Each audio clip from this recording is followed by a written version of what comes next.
दिल्ली में चुनाव की तारीखों का इंतजार, केजरीवाल ने चली नई चाल। कहा जगदीश मुखी से है मुकाबला, 49 दिनों के कार्यकाल पर मांगेंगे वोट। बीजेपी से पूछा सवाल, 7 सालों से एमसीडी में क्या किया। खस्ताहाल कांग्रेस को चुनाव से पहले झटका, पूर्व सीएम शीला दीक्षित ने दिए चुनावी राजनीति से संन्यास के संकेत। इंडिया न्यूज से बोली, अब सिर्फ पार्टी के लिए काम करूंगी। सड़क हादसे में खस्ताहाल कांग्रेस को चुनाव से पहले झटका, पूर्व सीएम शीला दीक्षित ने दिए चुनावी राजनीति से संन्यास के संकेत। इंडिया न्यूज से बोली, अब सिर्फ पार्टी के लिए काम करूंगी। सड़क हादसे में बाल बाल बचे हरियाणा के स्वास्थ्य मंत्री अनिल विज। अंबाला में जीटी रोड पर हुआ हादसा, चंडीगढ़ जा रहे थे अनिल विज। इशारों में एक बार फिर बीजेपी को शिवसेना की धमकी। उद्धव ने कहा, महाराष्ट्र में अगले चुनाव में 180 विधायकों के साथ पूर्ण बहुमत लाकर दिखाऊंगा। बयान के बहाने शिवसेना का संकेत, पार्टी को विपक्ष में बैठने से गुरेज नहीं।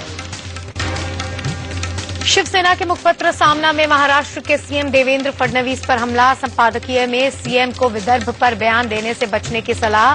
पिछले दिनों इंडिया न्यूज से बातचीत में फडणवीस ने कहा था कि विदर्भ पर वक्त आने पर लिया जाएगा फैसला।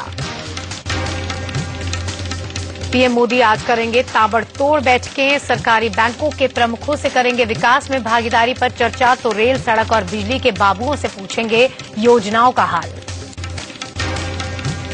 आरएसएस ने फिर छेड़ा लव जिहाद का सुर। मोहन भागवत बोले, लव जिहाद से निपटने के लिए लड़कियों को अच्छे संस्कार जरूरी। जम्मू कश्मीर और झारखंड विधानसभा चुनाव के पहले चरण का नामांकन दाखिल करने की आज आखिरी तारीख। दोनों राज्यों में 25 नवंबर को होगा पहले चरण का मतदान। कुल 5 चरणों में होने हैं मतदान। झारखंड में टिकट बंटवारे को लेकर बीजेपी में कलह की खबर। नाराज बीजेपी कार्यकर्ताओं ने रांची में बीजेपी दफ्तर के बाहर किया प्रदर्शन। आजसू से गठबंधन पर भी कार्यकर्ताओं में नाराजगी।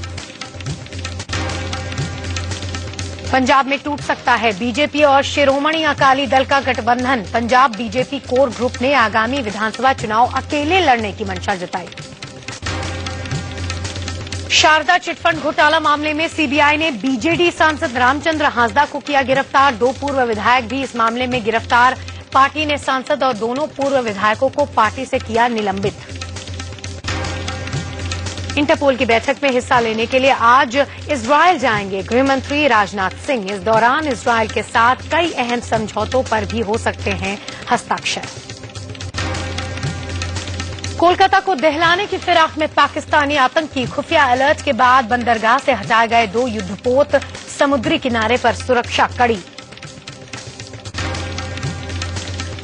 सलमान को सजा मिलेगी या राहत, देश की सबसे बड़ी अदालत करेगी आज तय। चिंकारा शिकार केस में आज सुप्रीम कोर्ट में अहम सुनवाई। दिल्ली के भोगल में नशे और रफ्तार का कहर, डिवाइडर से टकराकर पलटी कार, हादसे में 2 घायल। लखनऊ में चेकिंग के दौरान महिला सिपाही से बाइक सवारने की बदसलूकी, सीएम का करीबी बताकर शख्स ने दिखाया रौब। मौके पर मौजूद पुलिस वाले पूरी घटना के बने रहे तमाशबीन।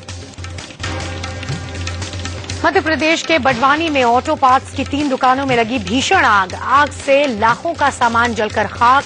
घंटों मशक्कत के बाद आग पर पाया जा सका काबू। मुंबई से सटे थाने में अभिनेता आयुष्मान खुराना के नाम पर शादी का झांसा देकर लाखों की ठगी करने वाला गिरफ्तार। मैट्रिमोनियल साइट्स के जरिए 130 लड़कियों से था युवक का संपर्क। करीब 45 लड़कियों को ठगने का आरोप। मास्टर ब्लास्टर सचिन तेंदुलकर की आत्मकथा का आज होगा विमोचन। प्लेइंग इट माई वे नाम की किताब में सचिन ने किए हैं कई बड़े खुलासे।